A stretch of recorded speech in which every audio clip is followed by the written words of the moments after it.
استاذہ ہماری سوسائٹی میں پرسنالٹی ڈیولپمنٹ کے حوالے سے کو ایجوکیشن میں ایک ایکٹیویٹی جاری ہوتی ہے کہ جس میں ہم کہتے ہیں کہ ہماری پرسنالٹی اس طرح سے ڈیولپ ہوگی کہ اگر ہم سوسائٹی میں ایک میل اور فیمیل اکٹھے موو کرنا سیکھ سکیں گے، اور اس کے لیے کہا جاتا ہے کہ آپ نے پروگرام میں ایز اے کپل جو ہے وہ شامل ہونا ہے، تو کیا یہ بھی فحش کو پھیلانے کا ذریعہ ہے؟ بہت بڑا ذریعہ ہے، یعنی اور بے حیائی کیا ہوگی کہ جس چیز پر اللہ تعالیٰ نے پابندی عائد کی ہے آپ اس کو پروموٹ کرنا شروع کر دیں، کیونکہ اسلام نے مرد اور عورت کا دائرہ کار الگ الگ رکھا ہے۔ اسلام اس کی اجازت نہیں دیتا کہ خواتین اور مرد ایک جگہ پر یعنی کام کرنا سیکھیں اور پھر اس کام کو جاری رکھیں، کیونکہ یہی وہ چیز ہے جہاں سے شیطان کو اپنا وار کرنے کا موقع ملتا ہے۔ اگر تعلیمی اداروں کے ذریعے سے اسے سکھایا جاتا ہے تو اس کا مطلب اسے سوسائٹی میں پروان چڑھایا جائے گا، اور وہ چیز جو بچوں کے دلوں کے اندر تک اتر گئی ہے اور جن چیزوں کو تعلیم کے ذریعے سے سکھایا گیا، کیسے ممکن ہے کہ سوسائٹی کے اندر اس سے متضاد کچھ اور عمل ہو سکے؟ استاذہ جیسے اسلامک سکولز میں بھی یہ بات دیکھنے میں سامنے آئی ہے کہ ایک ہی پروگرام ہے اور اس میں گرلز بھی ہیں اور بوائز بھی ہیں، یعنی کہ اگر گرلز پرفارم کر رہی ہیں تو ساتھ میں بوائز بھی پرفارم کر رہے ہیں، اور ساتھ میں یعنی کہ پردے کا خیال بھی رکھنے کی کوشش کی گئی ہے۔ تو کیا ہمارے انسٹیٹیوٹس جو ہیں وہ فحش کو پروموٹ کرنے کا ذریعہ نہیں ہے؟ آپ کی اپنی بات میں اس کا جواب موجود ہے۔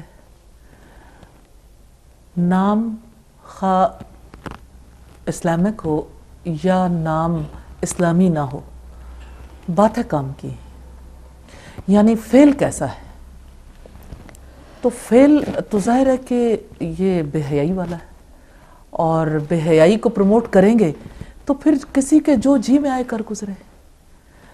آپ بالکل بچپن میں ابتدا میں جب کسی کے ذہن میں ایسی بات ڈال دیتے ہیں تو نیچرلی یعنی آگے کی زندگی میں اس کے لیے یہ ساری چیزیں جو ہیں وہ ایکسیپٹیبل ہو جاتی ہیں۔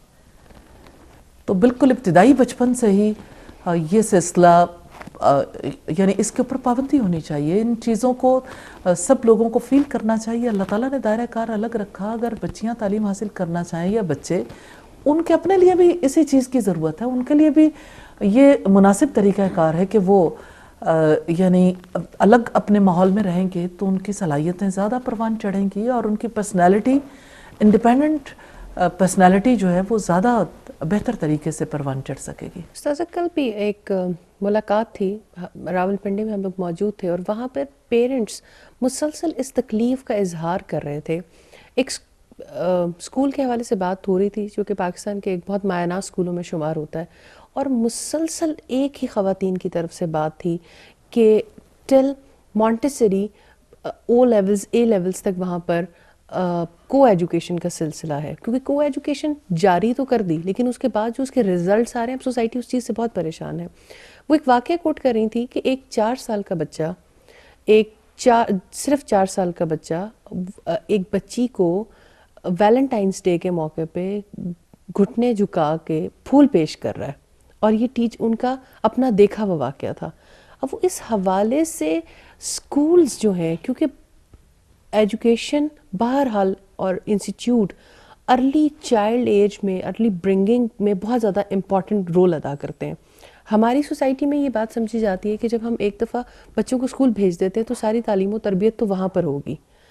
وہاں پر یہ جو سلسلہ ہے کہ جس کی وجہ سے بچے، ہم سمجھ رہے ہیں کہ بچے جو ہیں اس ایج میں شاید کچھ انڈرسٹینڈ نہیں کر رہے ہیں، بہت چھوٹی ایج سے سب ایکٹیویٹیز وہ اکٹھے کرتے ہیں، اور یہی چیز ایسا لگتا ہے کہ سوسائٹی بڑے ہوتے تک تو تھوڑی امیون ہو جاتی ہے کہ برائی کا ایک ایکسیپٹنس لیول آ گیا پوری سوسائٹی میں۔ ہم نظر کی حفاظت کے بارے میں بات کرتے ہیں، ہم روڈ سے گزرتے ہیں تو بل بورڈز ہیں آپ کے دائیں بائیں آگے پیچھے ہر طرف، آپ کا ایمان کہاں سے بچ سکتا ہے؟ پہلے وہ آپ کو تکلیف دیتے ہیں اور پھر آپ امیون ہونا شروع ہو جاتے ہیں۔ ہمارے خواتین کے لباس میں بھی یہی چیز آئی کہ حیا کے معاملات بہت خراب ہوتے چلے گئے، بازو اوپر گئے تو اوپر ہی چلے گئے، پائنچے سے شلوار اٹھی تو کافی اوپر آ گئی، لیکن اب ایسا لگتا ہے کہ سوسائٹی امیون سی ہو گئی ہے، ان کو فرق نہیں پڑتا کہ یہ چیز آیا بری ہے اور یہ برائی کہاں تک ایکسیپٹیبل ہے۔ تو یہ جو چیزیں ہیں ایمان کو بچانا ان صورتحال میں کیسے بچایا جا سکتا ہے.